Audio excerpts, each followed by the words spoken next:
This week on The Coach and the Casual, is Alex Pereira the greatest GOAT combat athlete of all time? We're going to talk about Brandon Allen versus Paul Craig, our bets on that, Usman failing his test, and Tony Ferguson working out with David Goggins and what we think about that. Tune in.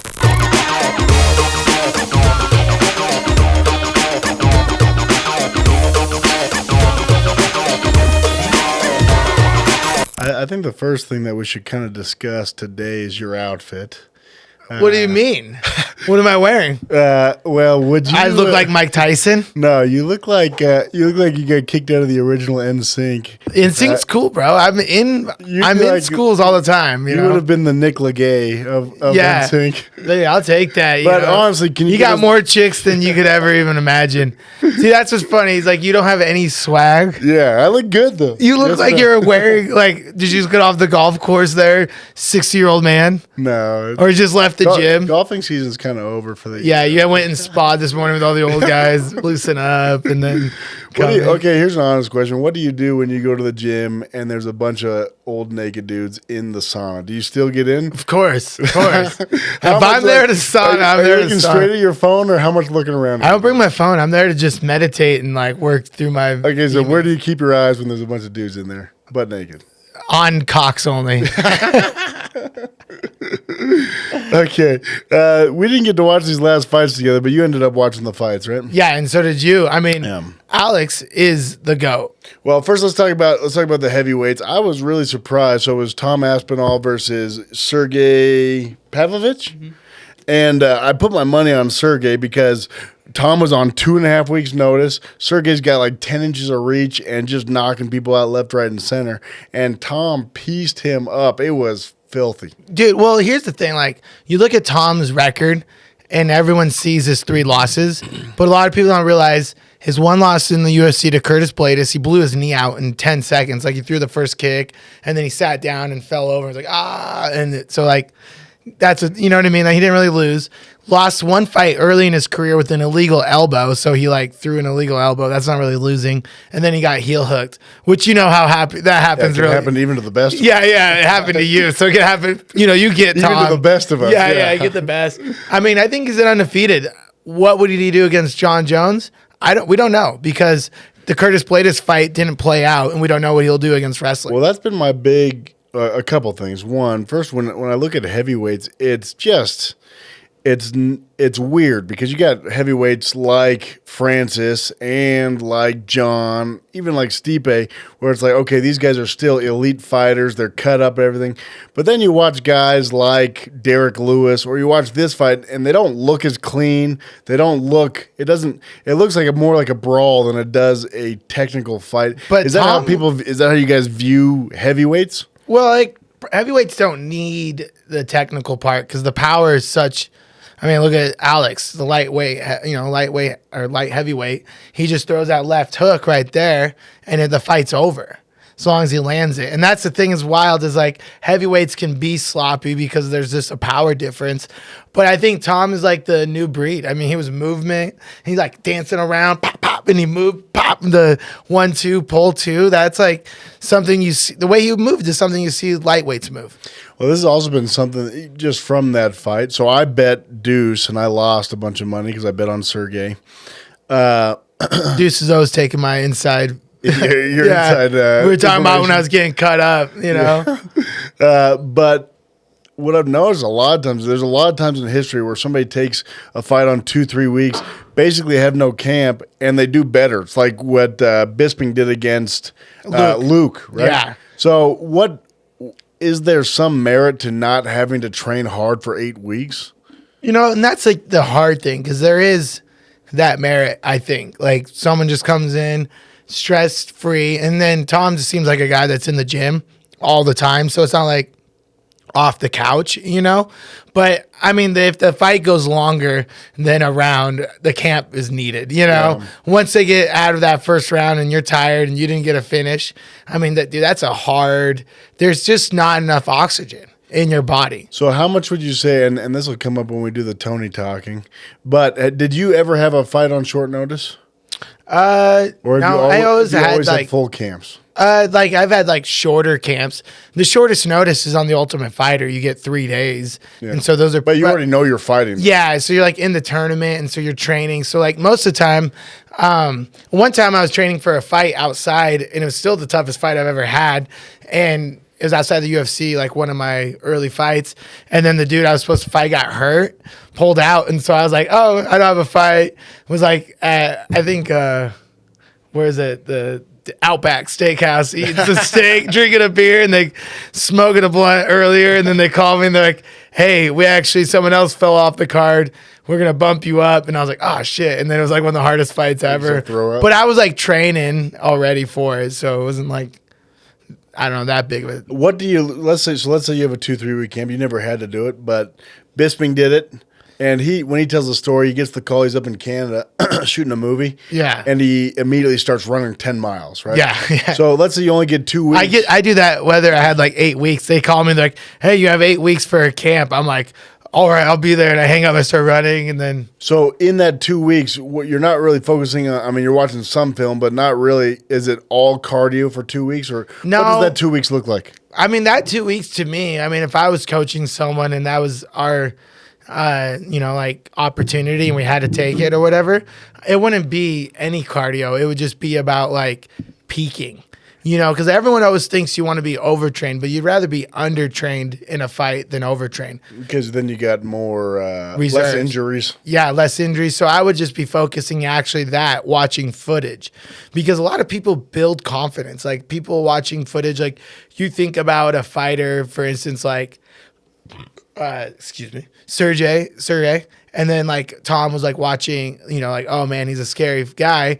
Got his 2 week notice, probably was watching fights, and he's like, oh, he's throwing all these big hooks. If I do a 1-2, pull 2, and just get an angle, I'm gonna land cleanly on him. And so that's probably like what I would just do if I was Tom's coach. Well, and the thing is, it's like even with only 2 weeks notice and Sergey being so much bigger, having all these knockouts, it was a pick 'em. They were even odds. So yeah, it's got to speak to Tom's greatness. I mean, I think that's probably what Deuce heard us talking about in the barbershop, because the guy that was cutting me up is a big fight fan too. And we were talking about how that was kind of a close odds for who I thought was a huge favorite. You thought Sergey was the favorite? No, I thought Tom was the favorite. Okay. I mean, if he had a full camp, that would be a plus 350. Wow. You know what I mean? Like, or a negative 3. Yeah, he'd be negative 350, I would think, if he had a full camp. Do you think there's a huge difference?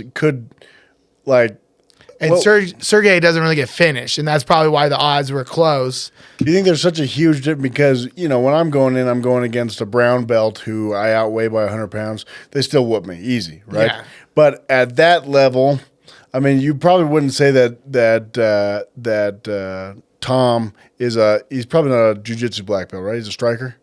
Yeah, he's a striker. And so what would happen if he were to go against a light heavyweight who was incredible at, what if he went against John Jones, but when John Jones was light heavyweight? See, that's everyone keeps talking about that fight anyways, which will bring us into that. I think at lightweight, I mean, dude, it's hard to bet against John Jones. But that much, I mean, that's 55 pounds of 205. I think it's like Curtis Platus is like a great example, because he's a heavyweight. I think we wanted to see what would happen with that fight, I just tough to bet against John Jones, man. But I'm saying John Jones fighting at light heavyweight, so it has to be 205. Tom gets to be 260. Yeah, I mean, even then, I would probably still bet on John Jones. Oof. You don't think there's so much lost in that 50 pounds? No, I just think John is John. I mean, you talk about any other light heavyweight, that's a different story. I mean, that's the one argument against, I think, Alex is John Jones is the GOAT of MMA. Yeah. You know what I mean? Well, we can get into, so do you think they're going to hold John for him? Because the logical thing is for Stipe, but it just. Yeah. I mean, they're too old, man. I think. Stipe's 42. Yeah, 43? I think, and what John is 36, right? Yeah. I think Dana's doing the right move by like keeping those two old dudes. Like, that's a huge fight, big pay-per-view. Keep those two guys for each other. Don't let some young up-and-comer. Push them out. Yeah, push them out. But after they fight, then let Tom come in to build his name up. It's going to have to be against John or Stipe, because Tom now has the interim.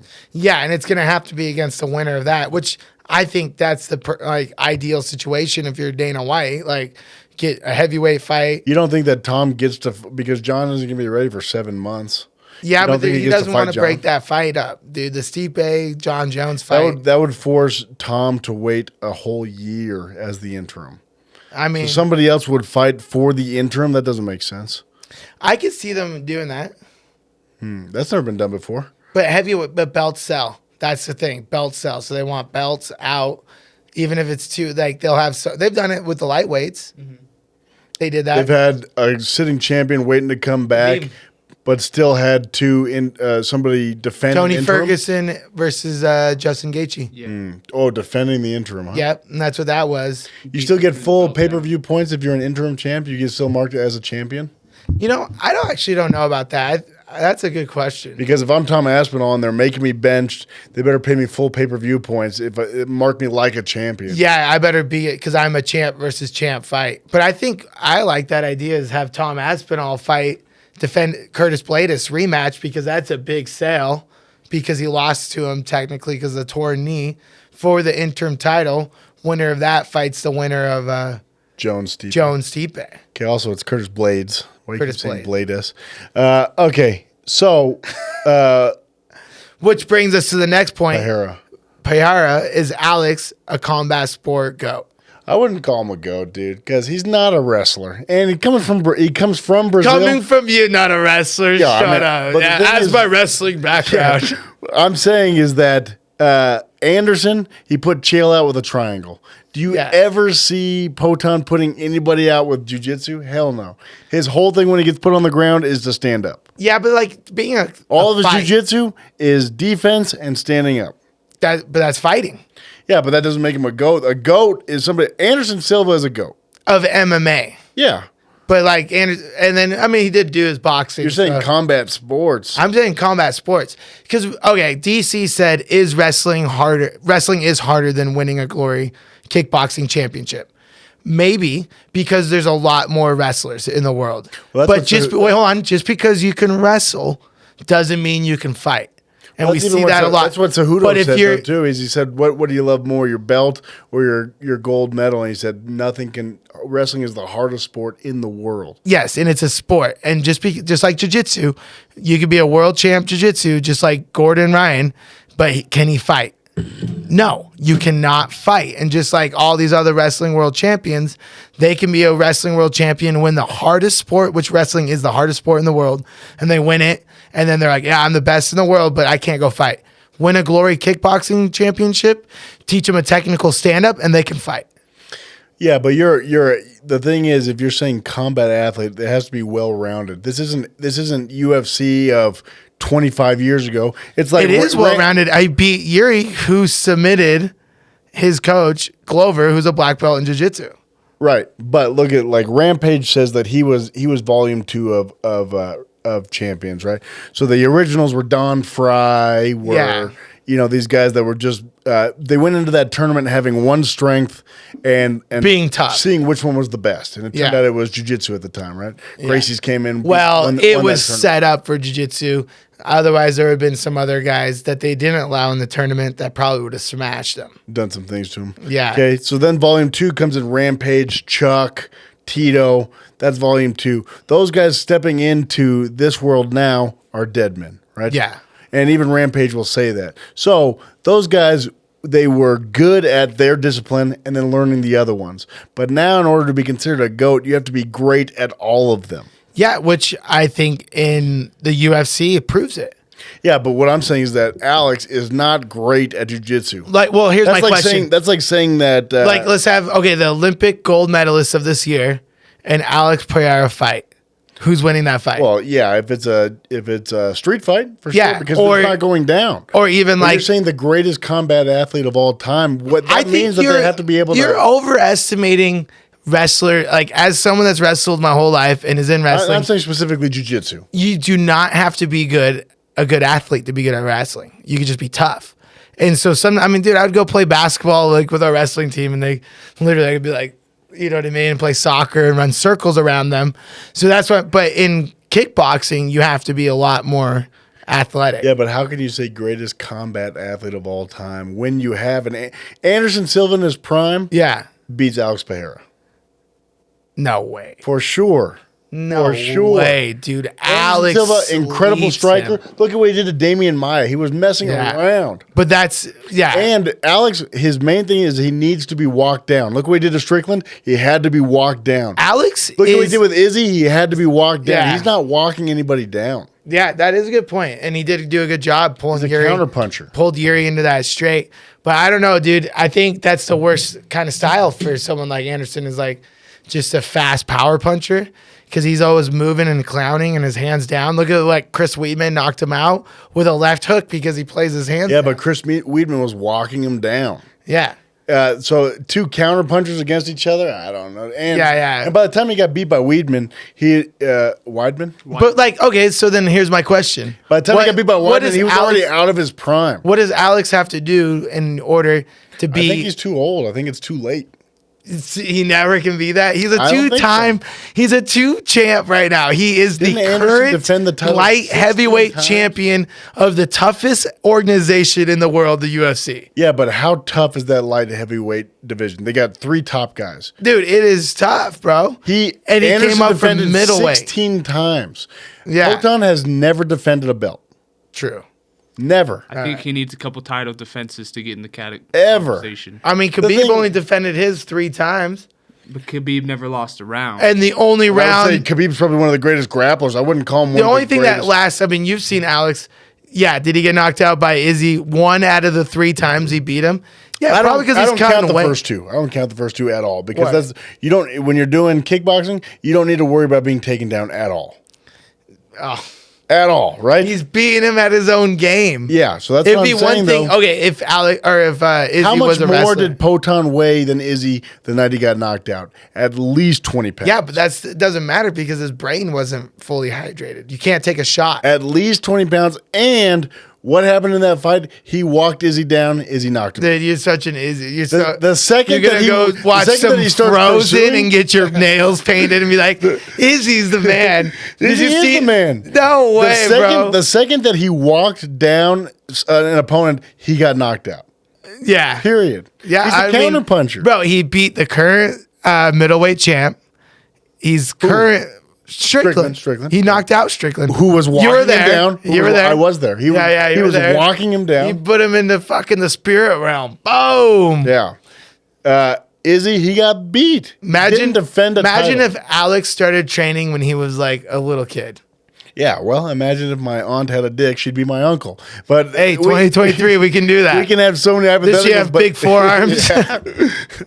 But my point here is that you can't call this guy the GOAT. Maybe he's one of the GOAT strikers, just like Khabib is a GOAT grappler. Dude, if you win 2 But titles Gordon Ryan in is the the UFC, GOAT, is the GOAT jiu-jitsu guy, right? Yeah. But to say overall combat athlete, I don't think anybody in if their prime Gordon beat came Anderson over Silva. and won a UFC championship, he would be a GOAT combat. No, because Like Henry Cejudo is because he would only won- take him down, though. He'd have to win a couple fights. It's like, look at Oh my gosh, dude, no, you just Let me make a point That's here. like showing your karate is better than everybody's. Anderson intentionally. Okay, So then who is the GOAT then? I think it's Anderson, but But he can't wrestle with shit. If you went to a wrestling meet, But he'd get Anderson wrestled fucked. intentionally beat Chael with jiu-jitsu, But right? Chael's not like top.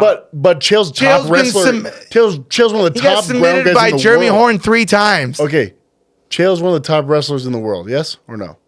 Believing Anderson did that by choice is put like him in a believing triangle Santa big- Claus is leaving your presents under the tree. Chael told he was Anderson- getting his ass beat, and Chael made a mistake, and he got it a triangle. No, and I you're- guarantee you, if Anderson could have done it at any point, he would have done it a lot earlier instead of waiting until the last Chael minute. told Anderson that his black belt was fake, Yeah. so Anderson made a point to beat him with jiu-jitsu. Yeah. Or Anderson was hurt, really, and he went into that fight hurt, and that's why he pulled guard, and he was just waiting for a submission. He said he had broken ribs. Yeah, and so he couldn't strike with him, and he didn't want to get taken down, so he just laid on his back and was looking for a submission. So if anything, Anderson got lucky on that I'm one. not even saying Anderson's the greatest of all time. He's definitely If above there's Alex. one it's GOAT, John. It's got to be. It would be John Yeah. or Mighty Mouse. I never watched him fight, so I couldn't speak to much. Mighty Mouse is one of the GOAT. Like, he Yeah. was a great wrestler. He's actually just won worlds in jiu-jitsu. I don't know if you saw that. He's fought the best kickboxers in the world, and he's done fights where he did 1 round Muay Thai against the best Muay Thai fighter, and then 1 round MMA, and he submitted him in MMA in the second round, survived the round of Muay Thai against the best. But I would say, in my opinion, it would be Mighty Mouse. As far as technique. I don't know how much you can say about that dude, because think about it.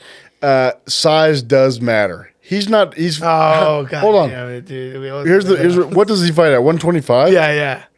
How many elite 125 human beings? In Asia, there's a shit ton. He's in Asia. Yeah, he's in Asia, but we don't recognize that. We only watch the UFC. Yeah. But So he's in what one. I'm saying is that how many elite human beings go And into, only casual fans watch only the Hold UFC. on, can I get my point Stover, out? you watch one? Yeah, a little bit. You're Yeah. such a liar, Stover. Bellator. So what I'm saying though is that how many elite athletes, how many guys are at 125 pounds and decide I'm going to be a professional fighter? Whereas how many guys at 155? A lot. They don't have a 170? choice. It's like, I'm going to be a horse jockey or a pro fighter. Yeah, exactly. They're not going to be a fighter though. So that's what I'm saying is that he never had to go against the kind of competition that the 155ers, the 170ers have to go, because that's a realistic where I can be an So then athlete. would you say Khabib would be the combat sport go? No, he's a grappler. He's not a great striker. How many guys did he knock? So How then many who elite would be guys- it? So there is none then. Where John does- Jones? I said John. Where does like Mike Tyson and the boxers enter the chat? Yeah. Like- I think Tyson would be up there too, because Tyson's style of striking would have translated great to fighting MMA. No, because he would have to have been fighting heavyweights. Yeah, but he would be knocking He would be heavyweights going out. against Francis Ngannou. Bro, he would sleep him, man. I don't know. You know what I mean? Like, he would be a GOAT. Or it's like, but you can't say it because then it's the same thing. It's like phase 1 of But you champs. got to be able to see. I mean, the reason why he's such an incredible boxer is all he ever focused on is boxing. What about like Muhammad Ali? Only ever focused on boxing, right? Because they didn't have the opportunity. Exactly. But You know what I mean? if it's like a house divided, right? If your time has to be split, it's like when I'm coming to class every day for a week, it's like, okay, let's do 3 days of jiu-jitsu, 2 days of Yeah. striking. Whereas if I could do 5 days of striking, I would be 5 times better at striking. So then, the way you're kind of seeing it, the only way you can be a combat athlete GOAT If you do them all, but you got to be incredibly. a kind of a UFC champ and be well rounded, Not even. I mean, it doesn't have to be UFC, but you have to be an MMA champ. an MMA champ. So you have to be fighting MMA, and maybe have a championship in something else. For me, it's all because, like I said, if you're the best jiu-jitsu guy in the world, but you only ever do jiu-jitsu, Yeah. then you're not the best combat athlete, because all your time and attention, to be the greatest, you have to have your time and attention divided and still be incredible at all of them. Yeah, and that's the challenge of MMA. I mean, it's like you can only get so What good. can I work on today? What can I work on today? And you get diminishing returns like sometimes, and then you start losing out on your grappling because you've been. And then somebody who worked on this skill that you didn't really work on beats you. But I think that's like impossible then to say the way, like with your criteria, there is no way to be the greatest. I mean, John just Henry Cejudo, how many people has he knocked out? a lot. But he goes Joseph more for the takedown. Benavidez, he slept him. Yeah, Out people can have cold. their strengths, but John just decided from now on. it's TJ gonna be grappling. Dillashaw, he knocked out. Yeah, but he was on EPO. Who TJ was? Yeah, Yeah, so that's what I'm saying. EPO So if makes it anything, easier to get knocked out. no, it's proven. harder. They come back. No, it's science. No, they actually, it's I'm telling you, I got my It's the- degree at Johns Hopkins. yeah. No, you got your degree in the bro science. It's actually the opposite. When you have the EPO, you stay awake easier. Yeah. 'Cause your blood's pumping more. But again, how small are those guys? 135. Yeah. And you already got fucked up by a 135 pounder. Yeah, who's Yuri? Your guy Yuri? What do you mean? You said you already, or you said Yuri? You already. Okay, yeah. If Yeah, you yeah. could speak clearly into the mics, that would be excellent. You already got fucked up. on day 2. Yeah. Let's see him do it now. Okay, he'll do it Please. again. Listen, let's do it the day before his fight. Yeah. He fights on the 9th. We'll do it on the I'll 8th. choke the hell out Fuck of at him, yeah. While he's cutting weight, Yeah. jump in the sauna. I'll jump in the sauna and choke. Man, this casual, you really do have a good way of just getting under people's skin. You know Okay. that? What we need to talk about now, though, so that's all the fights that have just happened. We need to talk about, we just had an experience with bare knuckle. Oh, yeah. That was pretty fun. So we went to the bare knuckle press conference. We had some nice backstage passes. Got to see everything behind it. kind of an interesting organization. Kind of the fights are going to be wild, and we got to hang out with Mike Perry. We took him to dinner, and I just kind of curious, like, you're going to meet all these fighters, and what's like your thoughts on like someone like that? Because Mike Perry's a fighter. He's not like an athlete, and you've met maybe some athletes, but Jake's a fighter too. But like, you know what I mean? Like, he's got that switch. I really spend time with Jake. You know, it's interesting the difference between spending time with them and then or just being at a presser with them. You know, it's like when Alex was here. Alex came to the pit, your gym. So did Kevin Holland. Yeah. And to them, I'm just a fan. And so they don't really interact with me. They want to avoid me. And it makes sense, right? It's like, I remember I went to a Lakers game one time, and I was sitting right behind LeBron. And the entire game, it's a Jazz game, people are just screaming at LeBron. He doesn't even look, because that's what happens all in his life. Yeah. So being around them when I'm just a fan is a much different experience than when they get to be around me and realize, I can let my guard down. You're not actually, you don't even know who they are. I never met this guy. But I never heard of this guy. Yeah. You're like, what's her name? The presser was interesting. You know, we had Mike Perry, Eddie Alvarez. Yeah. We had Todd Duffy, and Big Ben Rothwell. Yeah. And Ben is huge. Holy crap, dude. Giant. Yeah. But you know what I've noticed? You know, I noticed about a lot of these guys, even like Kelvin Gastelum. He came to the Bad Bet party. Yeah. A lot of these guys almost have a little bit of social anxiety. They're really good at fighting, but when you're trying to talk to them, they're like, oh, hey, oh. Yeah. Every time I would take a picture with Kelvin Gastelum, like with different people, he'd be like, hey. Yeah, like, the same thing like, over and over again. Like they don't know like the small talk. Feels awkward, right? Yeah. And I think it's because there's that disconnect because people treat them different, and so they have to be on their guard almost and keep up and also like it's kind of different when you start to have so many conversations. It's like this conversation, I'm not really going to put a lot of effort into this because this is just one compared I've had this to conversation 1,000 times. Yeah, compared to like when we went to dinner, then Mike kind of like let his guard down, and then we can actually have like fun conversations. It was interesting to see them before the press conference and then at the press conference. You were front.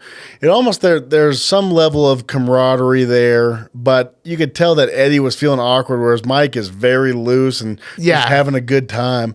Eddie felt real awkward, even at the press conference. You can see it, and you got to ask your questions and things, but didn't it feel like Eddie was stiff and awkward, whereas Mike is just flowing? Yeah, Mike is loose. I mean, he likes the attention, I think, and I think that's a big thing is like some fighters really enjoy that part, and then even like Todd was kind of a little bit stiff, you know, and then but once the press conference came on, they all kind of had like one thing that they want to say. Yeah, a jab that they kind of thought about, and then they wait, and then the questions are kind of generic usually, and then once everyone kind of leaves, then you kind of have everyone kind of calms down. You know, you kind of see the circus. What did you think of that standoff? I thought it was interesting that Dave let them punch each other. I know, right? Yeah. I got a good video of that, put it on my story, and it was like, people were like, oh my gosh, they were like kind of going at it. Mike didn't really go that hard. Mike was like kind of playing, and then Eddie throws a 1-2. Yeah, it wasn't like, it was like punch for punch, like, laughing, like, this is funny. And then Eddie's like,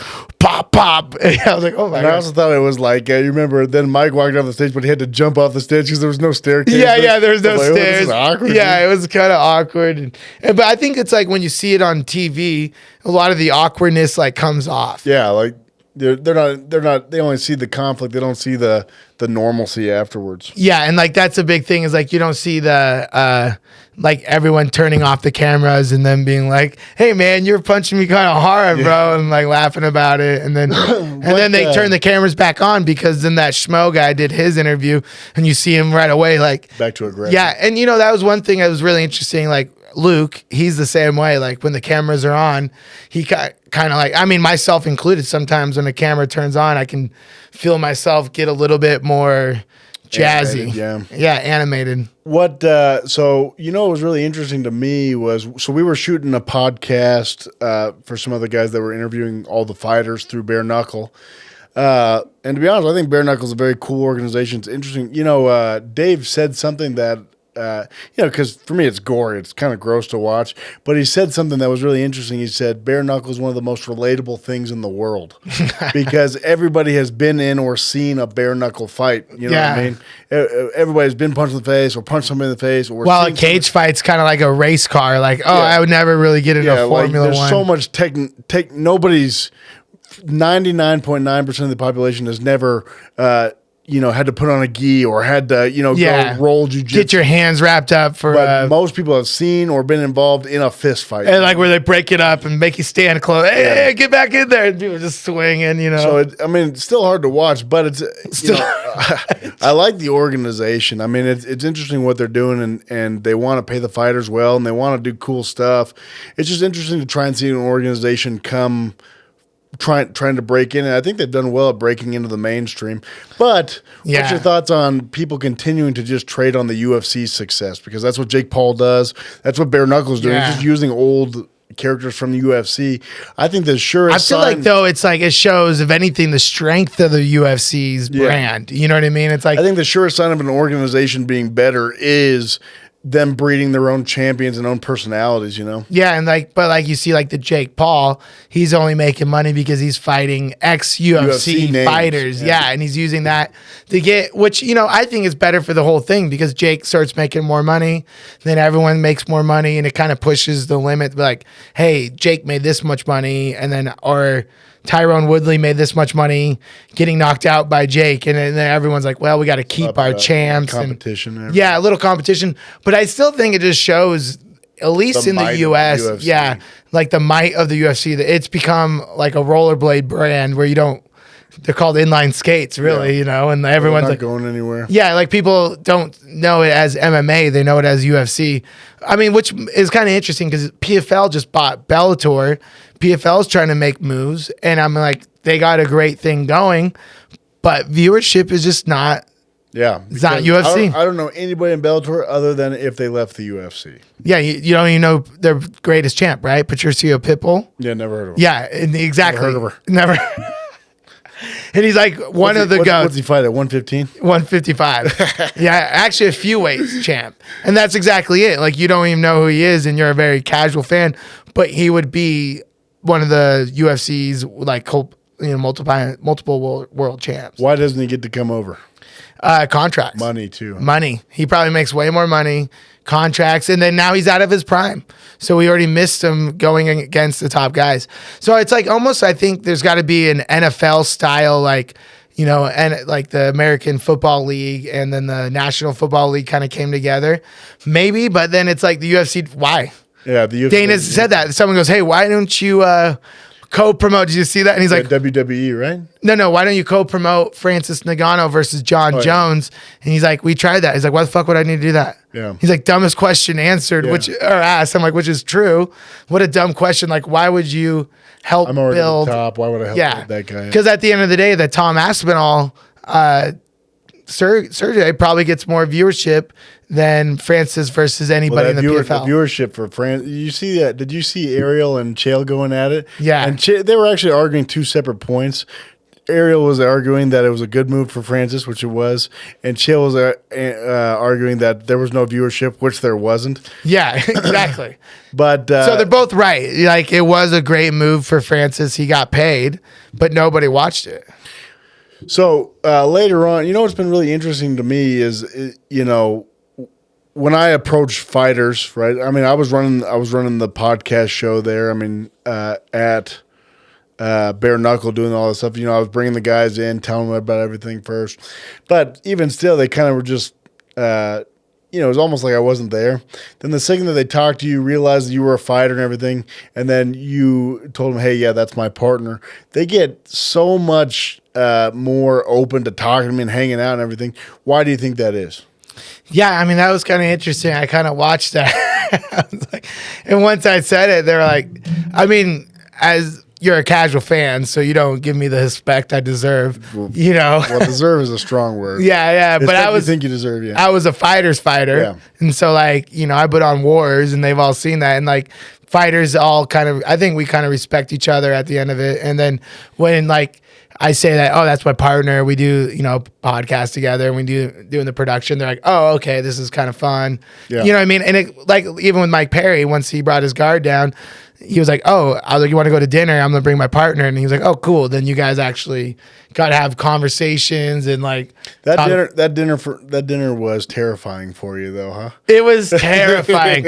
You don't know when to shut the fuck up, dude. Oh my God, dude. At that one point when you made that joke and he looks up and he looked at me and I'm like laughing, like, don't worry, this fucking dude's with me. He looks over, he's like, I was like, dude, that flip was either going to go, I'm going to have to grab his little coach with a knife and say, release him. And then I thought that was going to happen. I was like, I think he's like, he's closer to my coach, and then closer to he could get him. Maybe he thought Deuce was one of our security because Deuce is like bigger.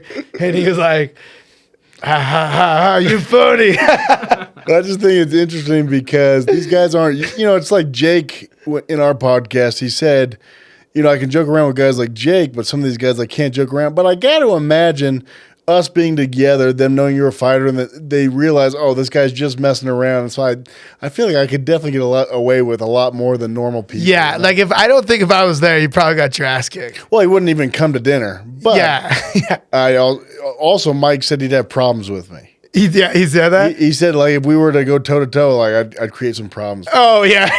You don't remember him saying that? I did say that because he was like, size me up. He's like, you're a big dude. I was like, don't give him this. I was like, he would not have a problem. Like, I'm telling you, I got that one-hitter quitter. Yeah, you that guy, bro. Yeah, after he was like, gave you some respect, he was like, I'd have some problems. The thing is, I think he's so confident that he was, like, for you, your self-confidence is so low that you try and drag me down constantly, right? Because I can whoop your ass. Yeah. If it really came down to it. So you always tell me how this person can beat me up. But Mike, I think his confidence is so high, and rightfully so, that he was even telling me, oh, yeah, you'd be pretty good. Because he knows, he doesn't mean it, but he knows that he's not threatened by he's not threatened by you. You're so threatened by because he's never going to see you again. I got to listen to your ass all the time, bro. Like literally, you just be nonstop chirping me the rest of our lives on that one moment.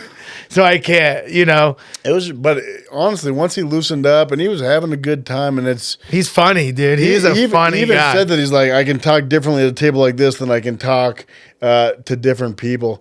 What is that like? This is not me be disparaging, but you were never in the top 3, right? Disparaging. You were never, sorry, big word. This isn't meant to bring you down. Yeah. But you were never. We'll have to ask them when they come on, you fuck.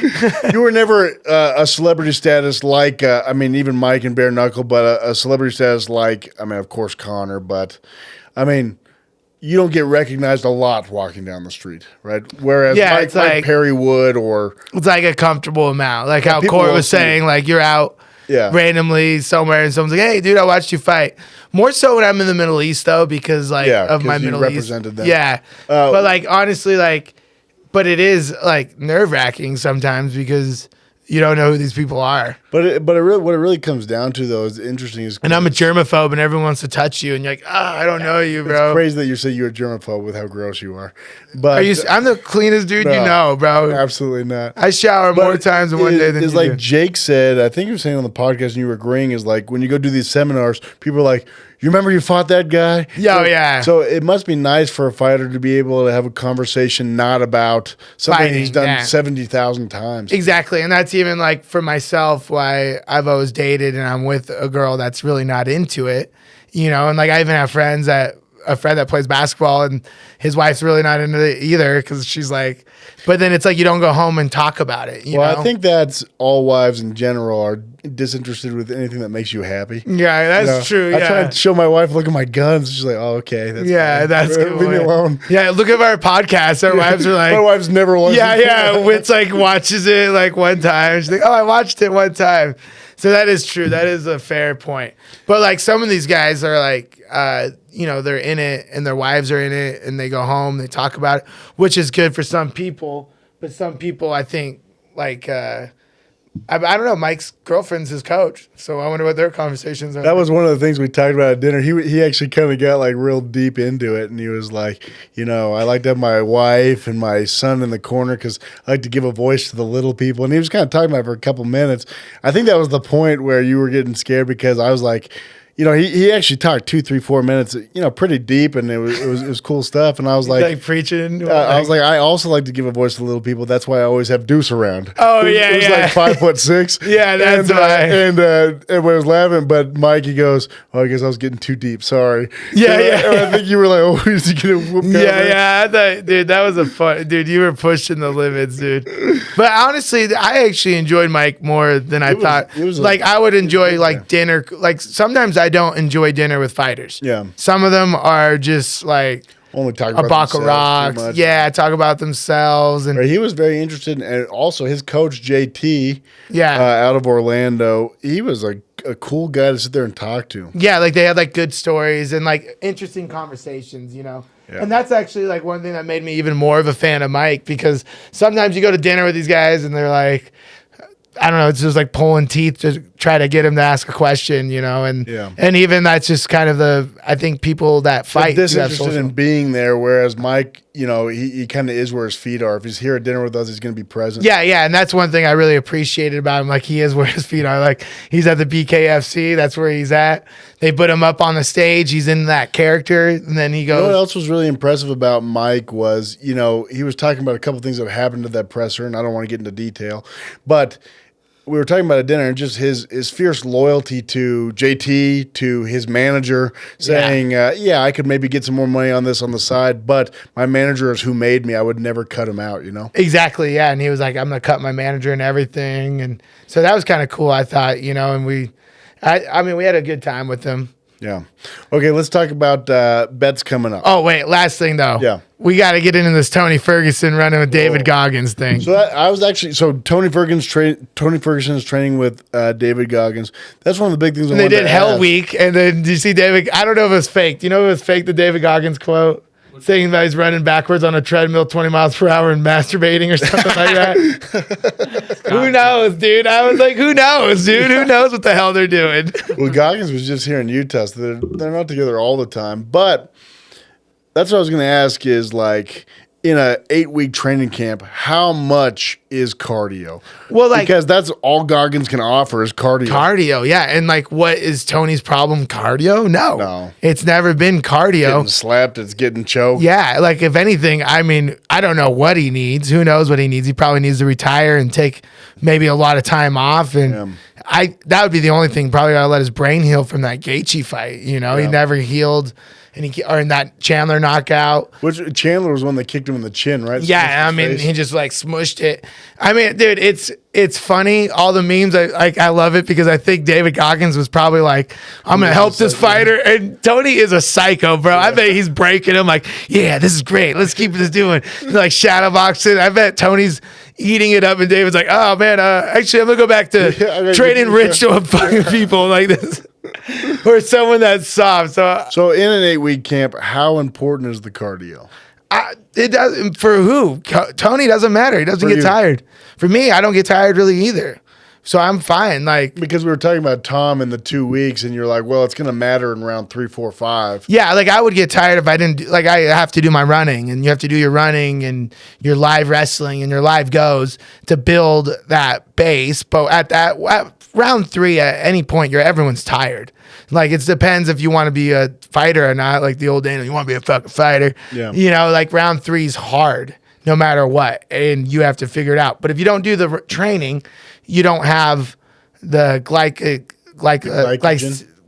in your muscles. Careful, we can't say anything medical. Yeah, I know. Seriously, yeah. You don't have the energy in your body, and that's really what you need is the energy. So that's why it's kind of funny he's working out with David, because I just want to be a fly on the wall and watch that shit. Going back to Mike talked about how he had just trained with Gordon Ryan, and Jake Shields at the same time. Oh, yeah. And he said that Gordon was just being effortless and just beating him no problem, and that Jake was just on top. I'm like, He's like, man, he's a mouth breather. You know that? I'm like, yes, I've rolled with him many times.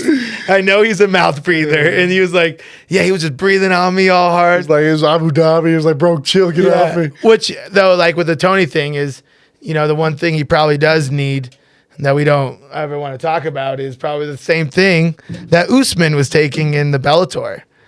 Nurmagomedov. What Nurmagomedov? What did he get popped for again? They haven't released it, right? No, I don't think so. We don't know. He's just suspended for 6 months. Does that make you think like the whole team? Well, you talk about that a lot, is that all the Russians are doped up, but I don't know. The thing is, for me, it's like... Have you seen that picture of them 16, 17? You ever watch Hook Yeah. with Robin Williams? I love that movie. And for Tinkerbell to come back, you had to believe. Yeah. And for me, I look up to all these athletes. I have to believe. Clap. Yeah, clap, Peter. believe. And so I just have to believe that most of them are clean, and which they're not. I mean, what does Nate Diaz say? He's like, all these guys are They're doped up. all dirty, dude. That's the thing. I think everybody's... But for me, have you ever seen Icarus or whatever, that one Icarus, yeah. the documentary on Netflix? the Russians? Yeah, USADA can't go there. Yeah. You know that. They have a private Russian. Subsidiary, Yeah, so I'm like, who knows what they're doing? And if you get popped in Bellator, Yeah. that's like getting popped at like... We won't talk about it in depth, but people are talking a lot about Eddie at BKFC. yeah. And BKFC, they're doing the sniff test. Yeah, you're good. Yeah. He was sweating profusely Yeah. in that cold room. It was a very cold room. But I don't want to talk about that. Let's talk about the fights coming up. Let's play some bets and let's call it here. Okay. I mean, main event, Brandon Allen versus Paul Gregg. You like Brandon Allen. He's So the favorite. He came to that party. He was a really nice guy. So just having never watched him fight, I like him because he was... What he a was cool to me. casual, bro. He was Yeah. cool to me, so I He like was him. nice to me. He took a picture with me, did so I'm take a his picture fan. with me. He came You to know the what's party. funny? That's how like my mom chooses who she likes to. Yeah, me and who your mom she do a lot met of stuff through. together. So Yeah. it's I will call you dad if I had to. Okay, so I'll take Brendan Allen. I've never even heard of the other guy. Paul Craig. Yeah, Paul Craig's a nasty jiu-jitsu guy. He's from Brazil. No, he's from Scotland. He's broken a few people's arms.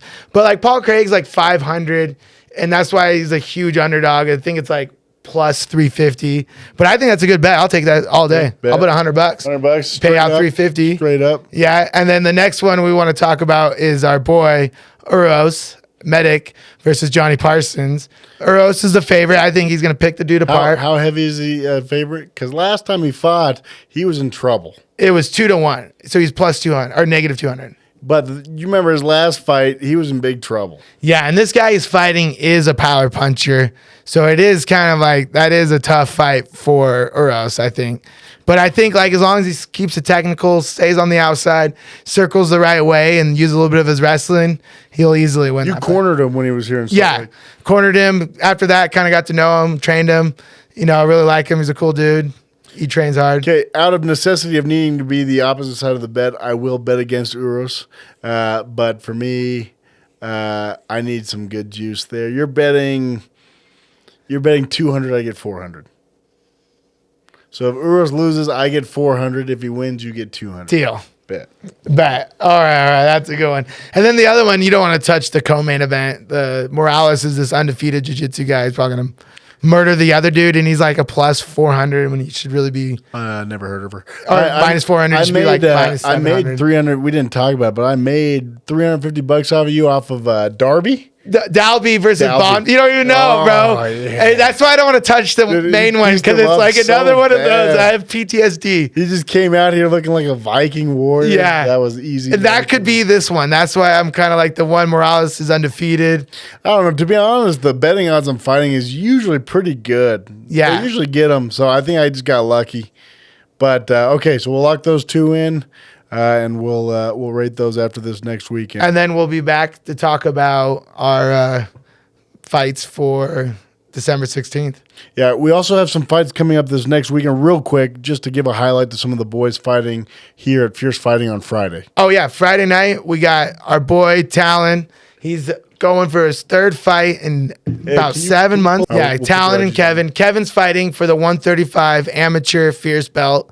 He had that like 1 minute knockout in the last fight, has a quick turnaround. Someone got hurt. So he's like, hell yeah, I'll jump in. Kevin Guo, huh? Kevin Guo. Yeah. He's a little nasty dude. He's nice. Yeah. Humble. Wants to he's learn. going to be a doctor. Oh, is he? Yeah. He's like he's between college and medical school. So he's just fighting for, just for fun. And then Talon's, he hasn't really been tested against a real fighter. Right? Talon's such an athlete. Yeah, Talon's an athlete.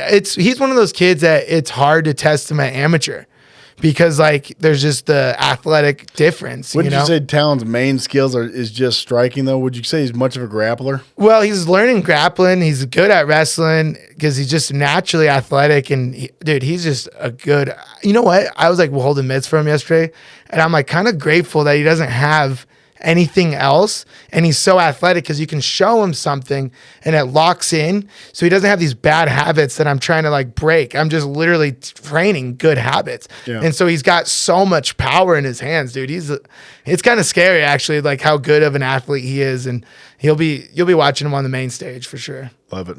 Okay, we'll put up those Instagrams, but that's the Coach and the Casual for today, guys. Honestly, this has been a lot of fun. It's really exciting. Follow us on YouTube.